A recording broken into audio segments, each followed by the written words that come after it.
D'abord, vous rappelez que 2 appels incendies ont été reçus mercredi dernier pour les pompiers de Montmagny. Jean Carbonneau nous en a parlé, là, sur l'avenue de la Durantais, au 38 de l'avenue de la Durantais et également au pavillon Alexandra, là, autrefois le pavillon Soucy, de la famille Soucy. Alors, rien de plus de peur que de mal, mais quand même, les pompiers se sont déplacés pour s'assurer là, que tout était dans les règles de l'art. Donc, voilà, 2 sorties des pompiers de Montmagny qui ont été très efficaces, mais très importantes pour circonscrire des débuts d'incendie, mais comme je vous dis, plus de peur que de mal, mais quand même. Aventis Coopérative a conclu une année remarquable lors de son assemblée générale annuelle qui s'est tenue le 12 février dernier au Centre Castel de Sainte-Marie. Ce qui me surprend, non, mais ça confirme là, que l'économie est chancelante là, parce qu'ils ont réalisé des ventes de 668 millions, mais ce qu'on retient, là, entre autres, c'est que c'est une diminution de 43 millions par rapport à l'année précédente. C'est quand même très important, mais avec une gestion rigoureuse, là, bien, ils ont réussi à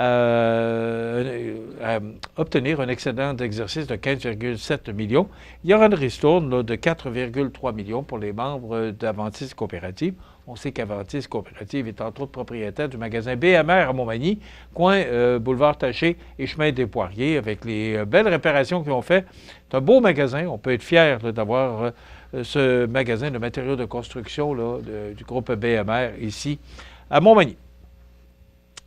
Lundi dernier, la MRC de Montmagny a organisé une importante rencontre d'information sur l'immigration, rassemblant des acteurs clés de la région afin de discuter des meilleures pratiques pour l'accueil et l'intégration des travailleurs étrangers. Bon, il y en a de plus en plus, vous les voyez, vous les reconnaissez probablement, là, et il faut être recevant pour ces gens-là. Il faut travailler fort à les intégrer. Il faut s'impliquer nous-mêmes à intégrer ces gens-là parce que c'est important qu'on les ait, ces gens-là, parce qu'ils comptent des postes. Il y a une pénurie de main-d'œuvre. Puis je lisais dans un article, je pense que c'est dans le Journal de Québec ou la presse, je ne suis pas sûr, là, cette semaine, on en parle moins, mais c'est encore très approprié de parler de pénurie de main-d'œuvre. Il y a encore des manques dans des différentes entreprises de la région. Donc, ces travailleurs étrangers là, qui viennent nous aider, qui viennent soutenir notre économie, parce que si on manque de main-d'œuvre, si les entreprises fonctionnent à rythme réduit parce qu'il manque de monde, bien, ça va affecter notre économie. Alors, on travaille fort à accueillir et intégrer ces gens-là, puis je pense que tout le monde, on a un petit mot à dire là-dedans, et de bien intégrer ces gens-là, puis de travailler à ce qu'ils soient bien chez nous. Du 2 au 8 février dernier, il y a un mouvement de solidarité sans précédent qui a eu lieu en Chaudière-Appalaches sous le nom de Vague jaune. Bien, vous voyez, c'est le Havre des femmes là, qui s'est impliqué dans cette semaine de la prévention du suicide, donc des entreprises, des organismes communautaires et des citoyens de la région qui se sont unis pour marquer la semaine de prévention du suicide en mettant en œuvre des actions concrètes et porteuses d'espoir. Ce qu'on nous dit aussi, c'est que la prévention du suicide, c'est l'affaire de tous, mais ce n'est pas qu'une semaine, c'est à l'année longue. Il y a maintenant des sentinelles, il y a 1500 sentinelles qui sont désormais présentes, prêtes à agir dans le milieu. Ce réseau de sentinelles qui gagne en importance est soutenu par des entreprises désireuses de contribuer à la prévention du suicide. Donc, tout le monde, en se donnant la main, bien, on peut aider ces gens dans le besoin. J'apprenais ce matin que le pape est hospitalisé. C'est pas régional, là, on s'entend que là, on y va au niveau provincial, national et international. Le pape hospitalisé pour soigner sa bronchite. C'est la salle de presse du Saint-Siège qui rapporte que dans la matinée de ce 14 février, parce que ils ont à peu près, il me semble que c'est 6 heures de décalage, alors il serait 15 heures, 1 minute ou 2 minutes là, à Rome. Donc, après les audiences à la résidence Sainte-Marthe, François a été admis à la polyclinique Gemelli de Rome pour quelques examens diagnostiqués nécessaires et poursuivre en milieu hospitalier le traitement de la bronchite dont il souffre depuis plusieurs jours. Ce vendredi matin, après les audiences qui figuraient son agenda, le pape François a été admis à la polyclinique Agostino Gemelli, mais je pense que c'est Gemelli, pour des examens diagnostiqués nécessaires et pour poursuivre en milieu hospitalier le traitement de la bronchite encore en cours, a communiqué la salle de presse du Saint-Siège. Souffrant depuis plusieurs jours, le souverain pontife lui-même s'était exprimé publiquement sur la bronchite qui l'a plusieurs fois empêché de lire intégralement ses catéchèses, ses homélies et les discours qu'il avait préparés. Dans la matinée de ce vendredi 14 février, il a toutefois respecté le programme des rendez-vous qui se sont tenus à la résidence Sainte-Marthe. Ce n'est qu'après qu'il a été accompagné à la polyclinique pour la 4e hospitalisation depuis le début de son pontificat. Rappelons que le pape a 88 ans. C'est un pape qui sort un peu de l'ordinaire, le pape François. Alors, il est là, il est hospitalisé, mais on dit que c'est pour soigner sa bronchite, mais quand même, à 88 ans, il faut prendre ça au sérieux. Bon, bien, on apprenait hier probablement qu'il attendait le point de presse du maire Lehaulier pour faire son annonce. C'est officiel. L'ancien député et ministre fédéral dans le comté de Bellechasse-Lévis, Stephen Bleney, qui se lance en politique et qu'il officialise sa candidature pour la mairie de Lévis. Donc, il sera aux côtés de Serge Bonin, qui est l'actuel chef de l'opposition à Lévis, et Mme Isabelle Demers, qui a annoncé hier qu'elle se présentait à la mairie de Lévis. Donc, il y a 3 candidats et candidates actuellement pour la mairie de Lévis. Donc, le député et ex-ministre, M. Stephen Bleney, qui annonce qu'il se présentera et aussi qu'il confirme dans le Journal de Québec qu'il est pour le 3e lien à l'Est. On n'est comme pas surpris. Et ce sera sous, attendez un petit peu, à la tête de Prospérité Lévis, parce qu'il a démarré son propre parti qui se nommera Prospérité Lévis. C'est ce qu'on apprend sous la plume de Stéphanie Martin du Journal de Québec. On parle du 3e lien. Bien, Mme Guilbeault, Mme Geneviève Guilbeault, qui juge qu'il y a plus d'appétit dans la région de Québec pour un 3e lien entre les 2 rives que pour un tramway. Alors, ces fonctionnaires en feront même la promotion et tâteront le pouls de la population lors des séances d'information publique, a appris le Journal de Québec. Plus ça change, plus c'est pareil. Il y en a qui sont pour le tramway, il y en a qui sont pour le 3e lien, il y en a qui ne veulent rien savoir ni du tramway ni du 3e lien. Moi, je vous dirais que le 3e lien, le tramway, pardon, ça ne me touche pas personnellement parce que c'est vraiment pour la Ville de Québec, mais on ne peut pas être en désaccord avec ça parce que je pense que la Ville de Québec est rendue à ce point où on aurait besoin d'un tramway. Et imaginez que dans les années 50-60, il y avait un tramway à Québec. Alors, pourquoi il n'y en aurait pas un en 2027, 2028 ou 2030? On ne sait plus dans quelle année que ça va se donner. Le 3e lien, ça, je suis en faveur de ça et je vous dis pourquoi.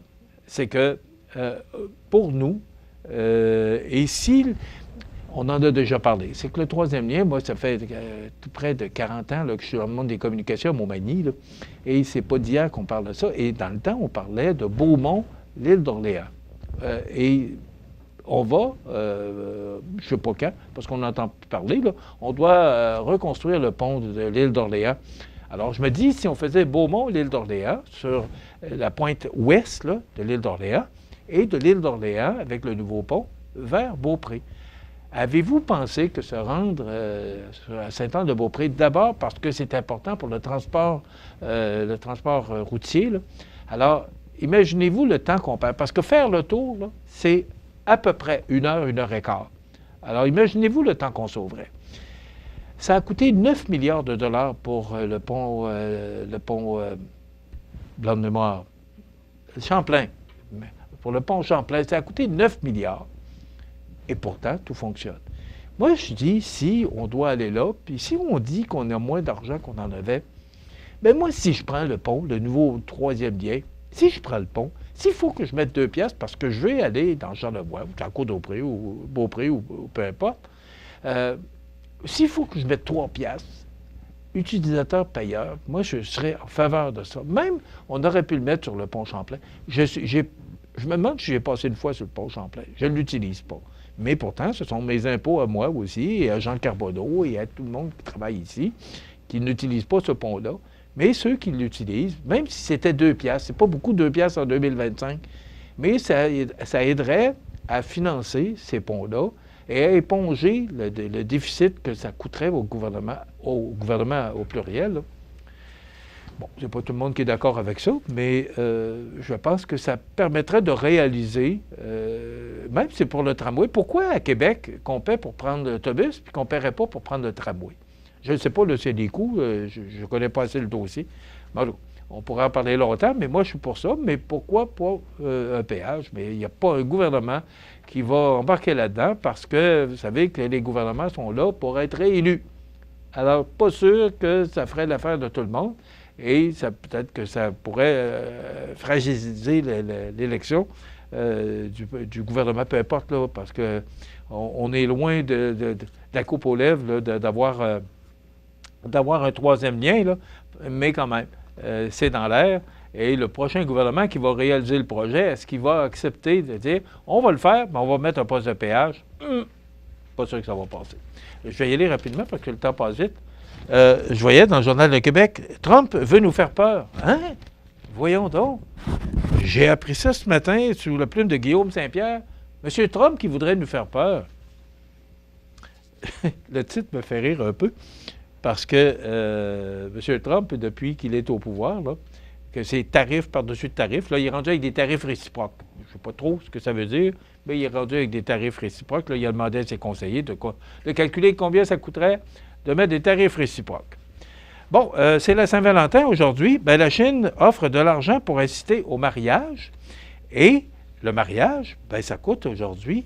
Actuellement, pour un mariage, c'est Carmen Kong, dans le Journal de Québec d'hier, qui nous apprend ça, qu'actuellement, pour un mariage avec traiteur, pas nécessairement Montmagny, là, mais disons qu'on dans un sens général, OK?